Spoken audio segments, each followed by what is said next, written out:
우리에게 주시는 하나님의 말씀은 마태복음 13장 1절에서 17절 말씀입니다. 신약성경 20쪽입니다. 함께 읽겠습니다. 그날 예수께서 집에서 나가사 바닷가에 앉으심에 큰 무리가 그에게로 모여들거늘 예수께서 배에 올라가 앉으시고 온 무리는 해변에 서 있더니 예수께서 비유로 여러 가지를 그들에게 말씀하여 이르시되 씨를 뿌리는 자가 뿌리러 나가서 뿌릴새 덜어는 길가에 떨어짐에 새들이 와서 먹어버렸고 덜어는 흙이 얕은 돌밭에 떨어짐에 흙이 깊지 아니하므로 곧 싹이 나오나 해가 돋은 후에 타서 뿌리가 없으므로 말랐고 덜어는 가시떨기 위에 떨어짐에 가시가 자라서 기운을 막았고 덜어는 좋은 땅에 떨어짐에 어떤 것은 100배 어떤 것은 60배 어떤 것은 30배의 결실을 하였느니라. 귀 있는 자는 들으라 하시니라. 제자들이 예수께 나와 이르되 어찌하여 그들에게 비유로 말씀하시나이까. 대답하여 이르시되 천국의 비밀을 아는 것이 너희에게는 허락되었으나 그들에게는 아니 되었나니 무릇 있는 자는 받아 넉넉하게 되되 없는 자는 그 있는 것도 빼앗기리라. 그러므로 내가 그들에게 비유로 말하는 것은 그들이 보아도 보지 못하며 들어도 듣지 못하며 깨닫지 못함이니라. 이사야의 예언이 그들에게 이루어졌으니 일렀으되 너희가 듣기는 들어도 깨닫지 못할 것이요 보기는 보아도 알지 못하리라. 이 백성들의 마음이 완악하여져서 그 귀는 듣기에 둔하고 눈은 감았으니 이는 눈으로 보고 귀로 듣고 마음으로 깨달아 돌이켜 내게 고침을 받을까 두려워함이라 하였느니라. 그러나 너희 눈은 봄으로 너희 귀는 들음으로 복이 있도다. 내가 진실로 너희에게 이르노니 많은 선지자와 의인이 너희가 보는 것들을 보고자 하여도 보지 못하였고 너희가 듣는 것들을 듣고자 하여도 듣지 못하였느니라. 아멘. 2월 22일 수요일 아침에 함께 하인나 큐티 말씀을 나누겠습니다. 오늘 말씀은 씨 뿌리는 자 비유가 속해 있는 말씀입니다. 씨 뿌리는 자와 씨는 동일하지만 밭의 열매는 다르다는 내용입니다. 결국 하나님의 말씀이 들려져도 그 마음은 다 다르다는, 듣는 마음은 다르다는 것입니다. 이처럼 예수님께서는 특별히 비유를 많이 사용해서 말씀을 하셨는데요. 오늘 본문은 비유와 함께 왜 예수님께서 이처럼 비유로 말씀하시는지 그 이유도 함께 설명을 해주고 있습니다. 본문 11절을 보시면요. 먼저 제자들이 예수님께 묻습니다. 어찌하여 그들에게, 그 무리들에게는 비유로 말씀하십니까? 이렇게 묻습니다. 이에 예수님은 천국의 비밀을 아는 것이 너희에게는 허락되었으나 그들, 무리들에게는 아니 되었다. 이렇게 말씀하십니다. 그렇다면 이 말은 예수님께서 제자들에게만 천국의 비밀을 가르쳐 주고 싶어 하시고 무리들에게는 가르쳐 주시기를 싫어하신다, 이 말일까요? 예, 그 말은 아닙니다. 맞습니다. 무슨 말씀인지 이제 그거를 살펴볼 텐데요. 저는 오늘 말씀 9절과 13절에서 15절 말씀을 통해서 귀 있는 자는 들으라고 하시는 주님, 들을 귀가 있는 자는 들으라고 하시는 주님입니다. 예수님께서 왜 비유로 말씀하시는지에 대한 이 내용들은요, 사실 이해하기가 쉬운 내용은 아닙니다. 그렇지만 내용을 조금 더 우리가 오늘 아침에 생각해 보는 것이 주님의 마음을 아는 데 도움이 되고 또 우리가 말씀을 대하는 태도를 돌아보게 하기 때문에 설명을 조금만 드리겠습니다. 먼저 예수님께서는 이렇게 말씀하십니다. 13절을 보시면요. 그러므로 내가 그들에게 비유로 말하는 것은 그들이 보아도 보지 못하며 들어도 듣지 못하며 깨닫지 못함이니라. 이것은 두 가지 정도로 해석이 가능하다고 합니다. 첫 번째는 뭐냐면요. 무리가 잘 보지도 못하고 듣지도 못하고 깨닫지 못하기 때문에 비유로 하신다는 겁니다. 이거를 거꾸로 말하면 뭐냐면요. 그들이 잘 보고 잘 듣고 잘 깨닫게 하려고 비유를 사용해서 말씀하신다는 겁니다. 그러니까 잘 알아듣게 하기 위해서 비유를 사용하신다는 겁니다. 이렇게 해석해도 됩니다. 그러나 요것만 해석하기에는 좀 부족한 점이 있다고 합니다. 뭐냐면요. 병행구절이라고 있거든요.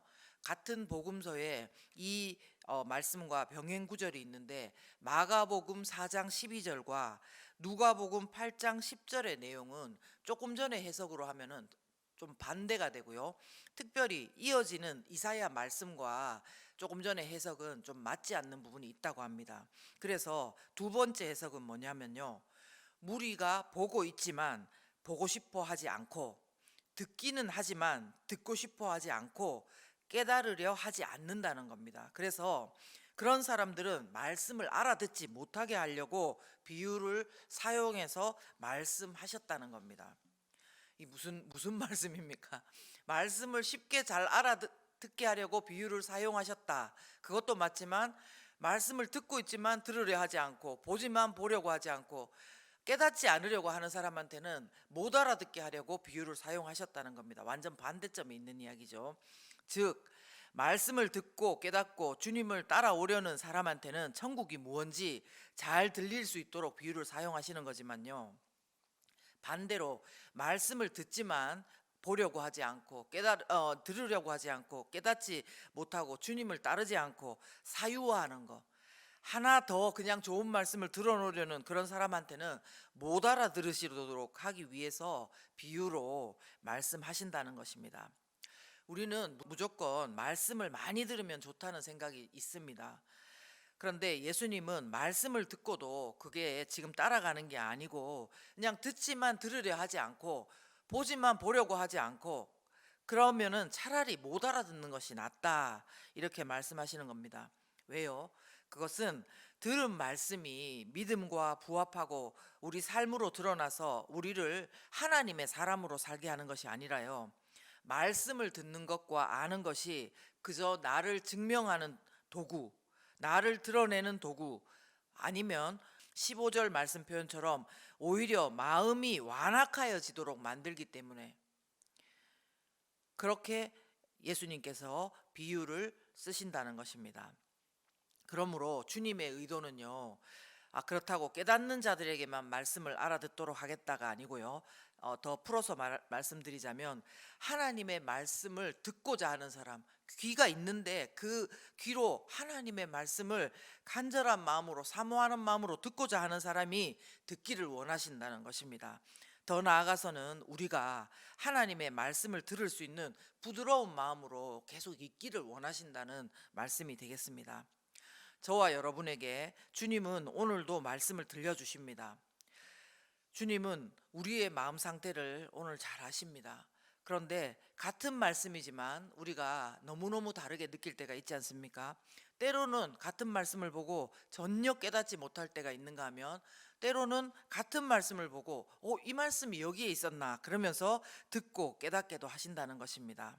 우리는 무조건 많이 듣고 많이 깨닫는 것이 좋다고 하지만 그것은 우리 생각이고, 하나님께서는, 주님께서는 가장 좋은 것을 주님이 아시기 때문에 우리에게 각자 좋게, 가장 좋게 주시되 부디 우리 마음이 하나님의 말씀을 들을 수 있는 부드러운 마음으로 계속 있기를 예수님이 원하신다는 것입니다. 저와 여러분이 이런 마음으로 오늘도 주님의 말씀을 들을 귀가 있는 그런 복이 있는 사람이기를 예수 그리스도 이름으로 축원합니다. 또한 저는 그래서 오늘 15절에서 17절 말씀을 통해서요, 마음이 완악하게 되지 않는 복 있는 성도가 우리가 되었으면 좋겠다, 그런 것을 묵상했습니다. 마음이 완악하게 되지 않는 복 있는 성도. 15절 상반절의 말씀은 이렇습니다. 이 백성들의 마음이 완악하여져서 그 귀는 듣기에 둔하고 눈은 감았으니, 진짜 눈을 감았다는 게 아니죠. 눈은 뜨고 보고 있고 귀도 들으면서도 들으려 하지 않고 보려고 하지 않는 그 마음이 바로 완악한 마음이라는 것입니다. 근데 16절 말씀에 보면 그러나 너희의 눈은 봄으로 너희의 귀는 들음으로 복이 있도다, 이렇게 말씀하시는 것입니다. 오늘 우리 마음 상태가 마음이 완악해져서 있는 상태일 수도 있고 복이 있는 상태일 수도 있습니다. 일단요, 마음이 완악해지다는 거는 수동태입니다. 수동태. 내가 마음을 완악하게 하는 것이 아니라 수동태입니다. 무언가에 의해서, 누군가에 의해서 완악하게 되어지는 것입니다. 그리고 완악하여져서라는 이 단어 뜻을 보면 참 재밌는데요. 두껍게 만들다는 거예요. 두껍게. 그리고 살찌게 만든다는 거예요. 그리고 물 같은 것들이 스며들지 않게 하는 거고, 마음을 무감각하게 하는 게 바로 마음이 완악해지는 거라는 것입니다. 말씀드린 대로 저와 여러분의 마음이 무언가 누군가에 의해서 완악하게 되어지지 않고 부드러운 마음으로 들을 귀 보는 수 있는 눈이 있는 그런 복된 마음으로 있을 수 있기를 바랍니다. 근데 감사한 것은요, 우리가 한 번 오늘 완악하다고 해서 그것이 끝이 아니고 우리에게는 매일 매순간에 기회가 있다는 것입니다.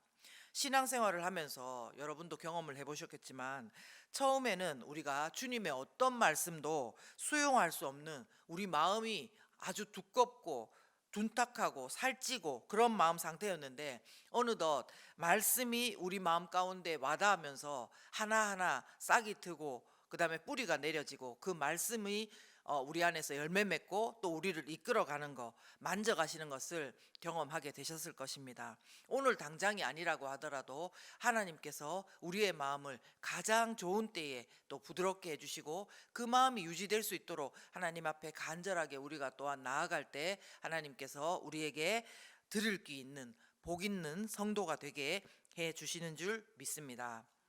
젊은이 지구와 어린이 지구 수련회가 있고 작년 목장이 개강합니다. 다음 세대와 우리 목장교회를 주님 앞에 이 시간 올려드렸으면 좋겠어요. 그리고 우리의 자녀들도 올려드렸으면 좋겠어요. 말씀은 듣지만 그들 마음 가운데 그 말씀이 과연 어떻게 되고 있는지, 그냥 하나 또 하니까, 앞에서 하니까 하나 들어놓는다, 이런 것이 되지 않고 정말 그 주님의 말씀이 뿌려졌을 때에 뿌리 내리고 보고 듣고 깨닫고 따라갈 수 있는 우리 젊은이들, 어린이들, 우리 작년 목장교회의 모든 목장 식구들, 우리의 가정이 될 수 있도록 들을 귀와 볼 수 있는 눈을 주시고 귀를 주시기를, 그 복을 주시기를 예수님 이름으로 축원하고 이 시간 우리가 그렇게 기도합니다. 우리